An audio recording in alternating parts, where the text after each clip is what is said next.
Welcome to yet another inspirational episode of Living Life by Design with Amanda Machaka. My name is Bradley Breezy, and today in studio we're joined by a philosophy tutor from the University of Pretoria in South Africa. His name is Fambisai Clairton Mangadza, all the way from Zimbabwe, as he shares with us his journey from being a qualified teacher working in the garden to his life of purpose he lives today.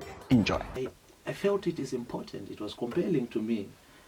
Philosophy raises very important questions in life. And in my pursuit to serve, I began to ask myself a lot of questions. And from there, I began to feel it is important for me to continue asking questions, because when you ask questions, you broaden your ideas, you broaden your view, you begin to find out about some of the important and critical aspects of our lives that sometimes we never engage if we don't ask questions. That is how I tend to think philosophy is part of what I would want to be, and to become a philosopher. Okay, and how do you then equate that to serving people? So as I said, for philosophy, love of wisdom, most of the time we go through a lot of things in our lives, but we never come to ask ourselves some very important questions. It could be ethical questions, it could be even business questions, it could be even general life questions in our lives. However, when we're doing philosophy, it stimulates you to say, ask the important questions. And once you ask these important questions, it directs you to start wanting to serve other people. And how do you serve other people? You ask the right question. It could be on behalf of other people, or it could be through working with other people. Like for me, after that, when you work as a tutor, you are only not empowering yourself, because as a philosopher, you're always learning. You help another one to understand themselves better and to be a better person. That is how I feel philosophy has worked me in my life. All right. And so back home, the support from your family, I would imagine that they were very supportive of you being a priest. Yes. And now when you had to pull out, how was the response from your parents? Well, my parents were very supportive, because it's my decision after all, So what they do, of course, they get a little bit disappointed, because they would have expected a certain kind of life for you that you have left for quite a few years. And then when things don't get right, sometimes they get disappointed. But eventually my parents, they still go to church. They understood it, and they explained everything to them, and they've always supported me. And through their support, that has helped me to actually, I could say, to excel. Because now I no longer have that burden where you feel you don't have the support of your family, because that is a very important aspect of life in general. You need support of the family. And are you still part of a Catholic church right now? And somehow are you able to merge what you are doing with your responsibilities in the church? Oh yes. I go to church almost every Sunday. I do go to church. I still have my Catholic friends. Some of them are still priests. I still communicate with them, and I still feel you can serve better, because I've been there. I know exactly what happens, and now I'm out here. It actually works better, because you can always also even advise them. They can always encourage you. You can also continue to give them another perspective which they don't have. So yes. So would you say that when you left Zimbabwe, you had a clear idea in mind that I want to pursue a career in philosophy, this is my dream, this is what I am born to do, and so I'm going to go to South Africa to try and make sure that I achieve that? It wasn't really like that. When I came to South Africa, things were bad. So it was in pursuit of trying to help the family, because as the firstborn in the family, you have to look after your siblings, you have to look after your parents, and things are bad. So when I came here, it was to look for a job and try to work. And interestingly for me, I came, I put my bag with me, my backpack with my certificates and all these ambitions and everything. Now, if you go to South Africa... And educated somebody. Yes, so you're hoping to get something along the lines of teaching, maybe. Exactly. That was motivation, because that's the stories you hear. But when I came here, things were not exactly like that. So when you come here, I didn't know almost, can I say, I didn't know anyone who was here in South Africa, like a relative or anyone. I just came and found myself in Park Station. Then from there, What a risk. it is. But from that side, you don't understand that, because you are told you are going for a better place, and you have got that expectation. So when you say you are told, by who? when I'm saying I'm told, when you are home, people who would have been to South Africa, they paint a different picture from actually what you come to find here. You always see people who come with a car GP, with a car EC, all these. And that paints success. It's paint success, and you always feel, and they always give you this sort of pull, if you cross the river, things are going to be good. That's the picture you get. So like for me, I would, just see other people, yes, been to South Africa. Their life has changed. All right, after the break, we'll talk more about your experience when you got to South Africa. Thank you. Hello, this is Tshofatso August Budiha Powers, and you're watching Living Life by Design with Amanda Machaka. Today in studio, I'm joined by Fambisai Clairton Mangadza, who is a native of Zimbabwe. He is a philosophy tutor at the University of Pretoria, right here in South Africa. And before the break, he was telling us how he left home in pursuit of a better life in South Africa because things were very bad back at home. So this was now the time when the economy wasn't doing so well. Yes, around 2008. Yeah, and then you come to South Africa because you saw your peers that have been to South Africa, looking like success itself.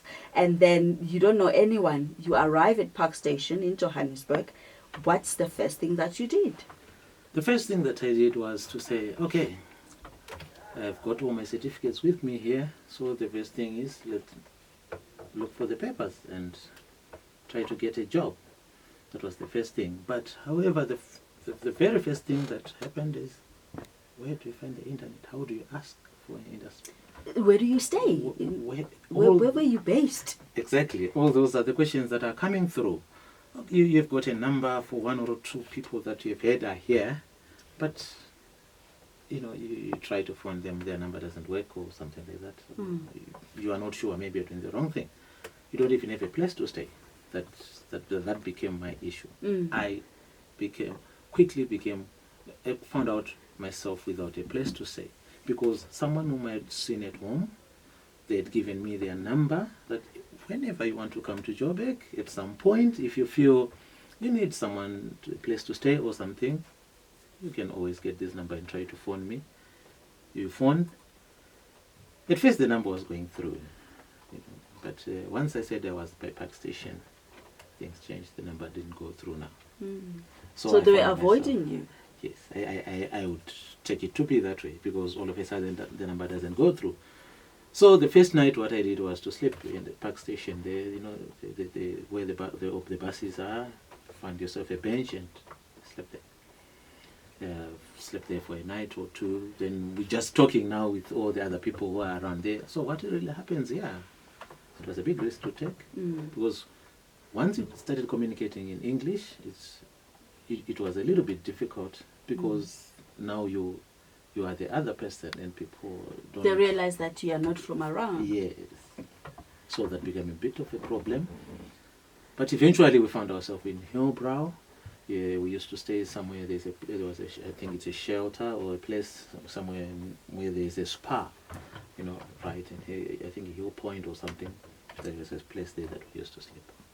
So here you are in Joburg. You don't really have a decent place to stay. You don't have a job. You have the qualifications. You worked as a teacher back home, and you're hoping that you'll have something along those lines. And you end up as a gardener? Yes. So what happened was, staying at that place in Hillbrow, what we did was, in the morning we would go to the internet, not really the internet cafe there, and try to browse around and send a few CVs around. But you need to eat. You need, because that place you just get a cup of coffee or something in the morning, a slice of bread or two.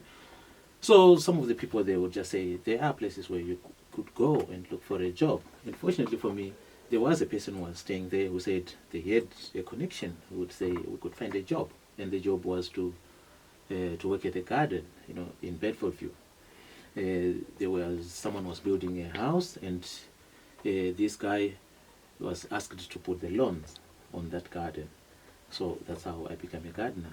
So we used to go there. He would deliver the lawn. We spread the grass, put the compost, put the grass there, and that became the job.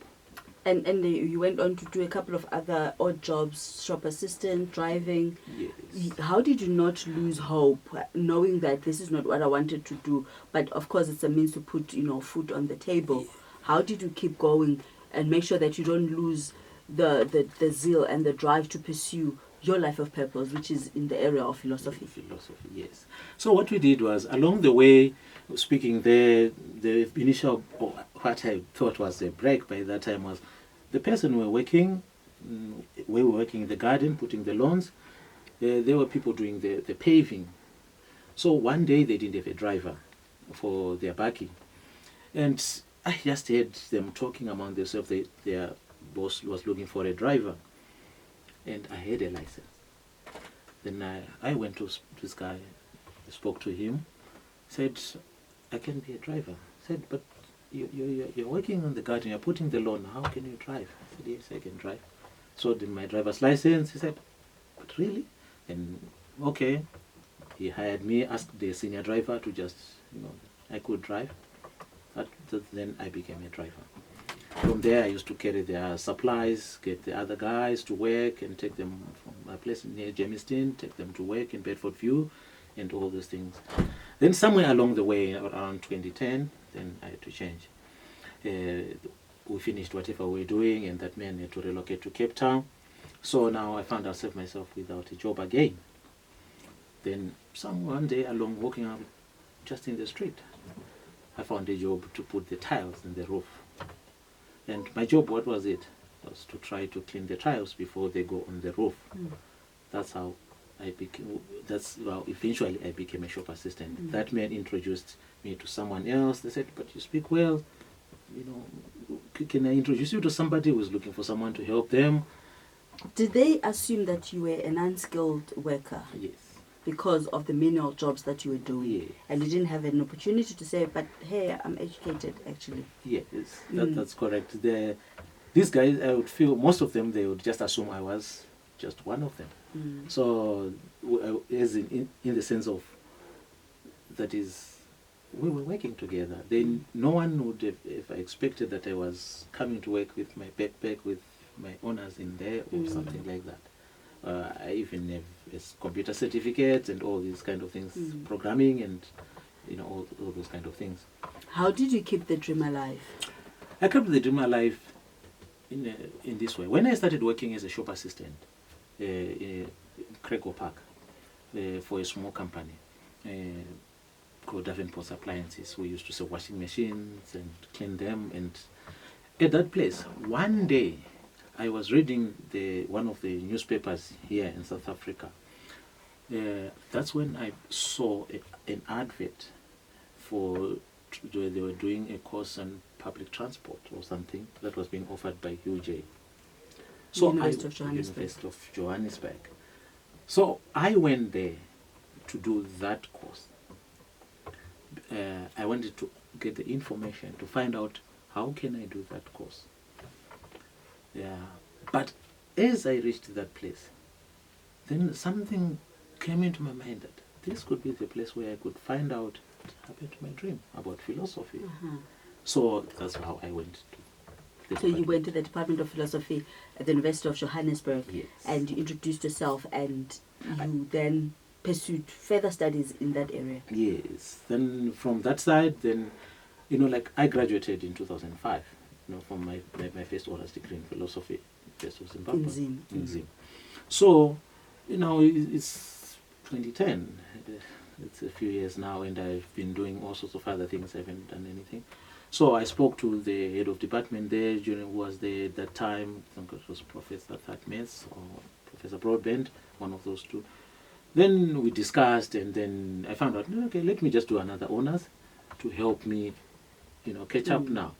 By that time, I was already working as a shop assistant at that place. So what I did was, I didn't resign. I would still go to work, but I didn't at first didn't really tell my boss that this is what I was doing. So my program would allow me to go to work and University then of Zimbabwe study at the same time. study at the same time. But for that very first year that I did my program, I couldn't get enough time to go to the library. It was work, library, try to study. Then from there, after a while, then I decided, after I completed my another honors at University of Johannesburg successfully, I enrolled for the masters. That's when I began to find one of your colleagues here along the way. And then I started working as a tutor there. Got trained, started working as a tutor. And now, how are things now? Seeing that I'm actually back on the path to doing the thing that I'm passionate about. How are you fulfilled in pursuing that? Now the dream comes alive Now the dream comes alive. Because now I'm doing what I want to do. What makes me happy, what makes me smile. So from there, when I got the opportunity to become a tutor at University of Johannesburg, it became a stepping stone, because now I could be able to interact with all the other students who were there doing different courses, ethics, and all sorts of epistemologies, different courses. And also, that also reignited my dream, because my dream was, they are doing a lot of artificial intelligence, and we need to interrogate that. That's how it also became part of my dream. Now, you mentioned earlier that you went into priesthood because you wanted to be able to help people, and you realized that philosophy actually helped just that. Now, finding yourself pursuing your dream, tutoring students in philosophy, how have you been able to serve them? Okay, thank you for that question. As I said, what happens with philosophy? You don't just tutor philosophy students per se. You can tutor medical students, medical ethics. You can do those who are doing computer science. There's all sorts of accountants, all sorts of areas where a philosopher can go in and contribute. As we said, it's a love of wisdom. It's someone who wants to engage, and someone who wants to ask the questions, but the right questions. So from there, as a tutor, you begin to ask students, you begin to find out what is it the help they need. Because sometimes some of the professors, when they do their job, it's difficult for them to be able to engage on a smaller on a one-on-one basis with the students. It's a big class, so they can't do that. But as a tutor, then you come to meet people and on a human level now. So what are you doing? What are your problems? What are your strengths? Can I help you here?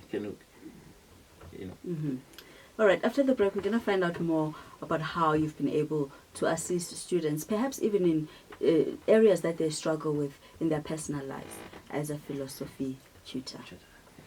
Share in the life journey of our guests from around Africa who live their lives by purpose. Hello, my name is Solomon Izanga Shams, and you're watching Life by Design.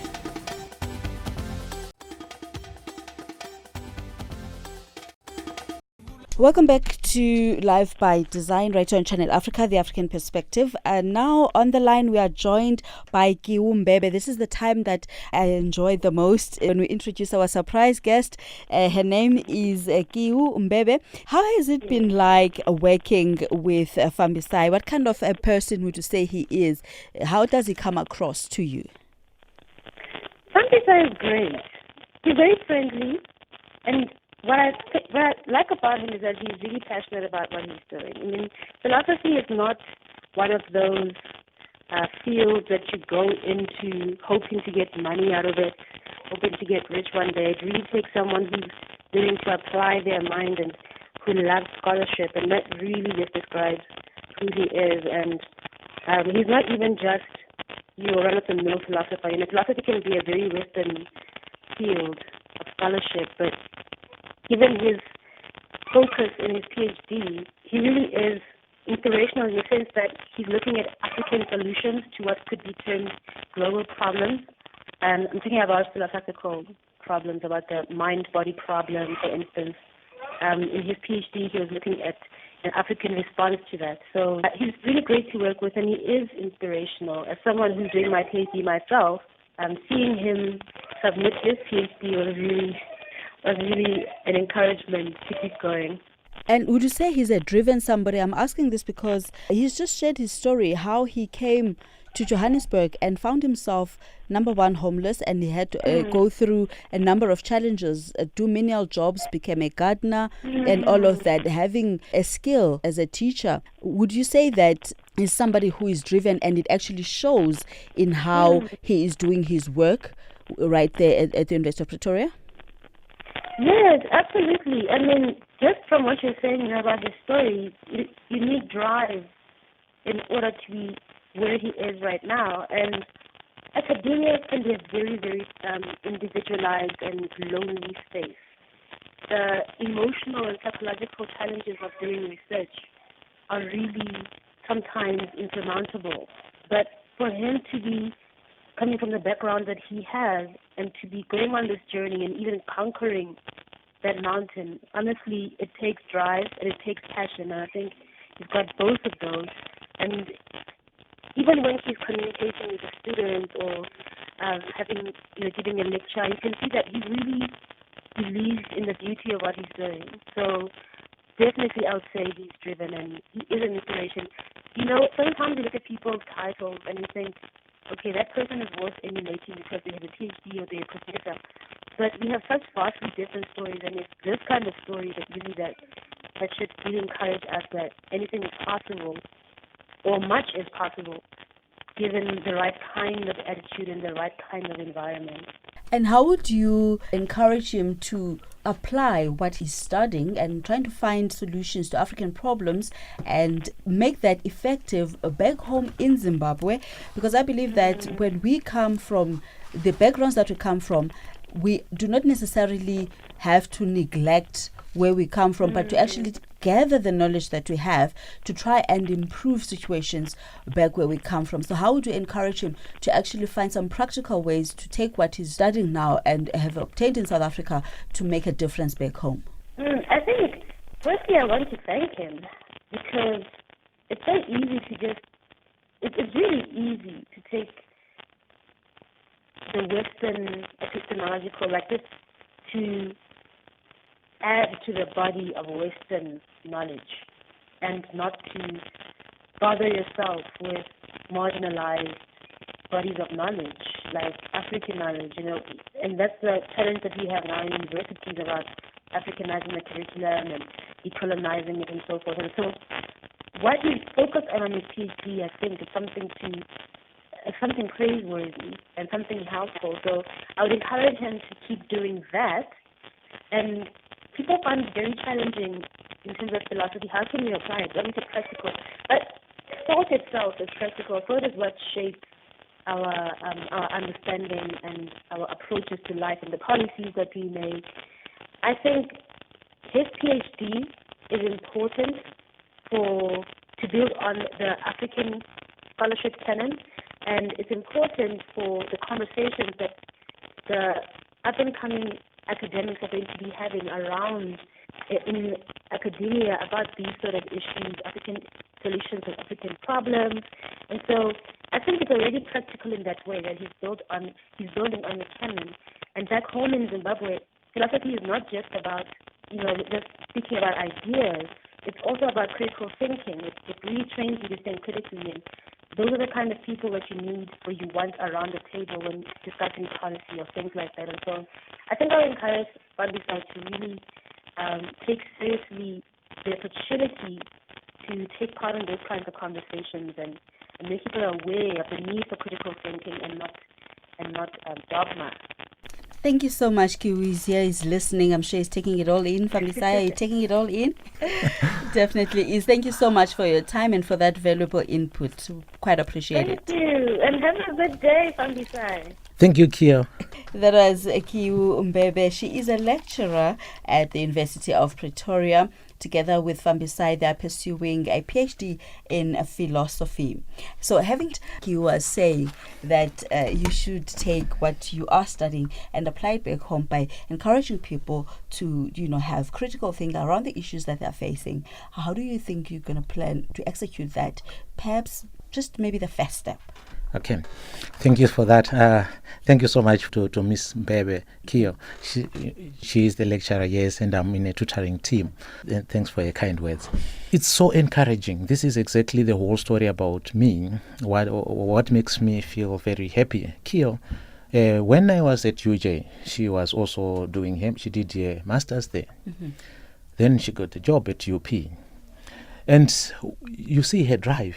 She's a young African woman. Mm-hmm. Philosophy, normally the perception is it is done by old white people. That's the perception, and normally male. But, this thing has to be challenged. And how do we challenge it? We need to see. It is also the way it is presented. So once you see these people, like Kio, for example, another one will be Mpochi Fase. She's also a doctoral. Now she's Dr. Mpochi Fase. Mm-hmm. At UP again. From UJ again, a philosopher again. So what happens is when you see these things, that's how we get the motivation.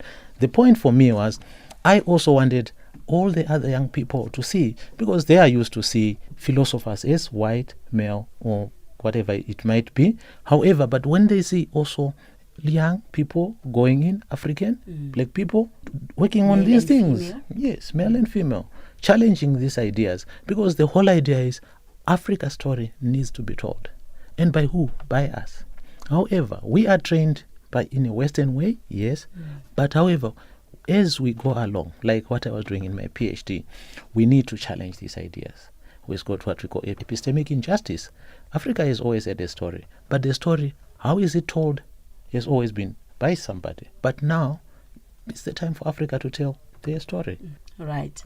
Now, before I let you go, we have a number of skilled Zimbabwean workers in South Africa, in the diaspora, even in Europe.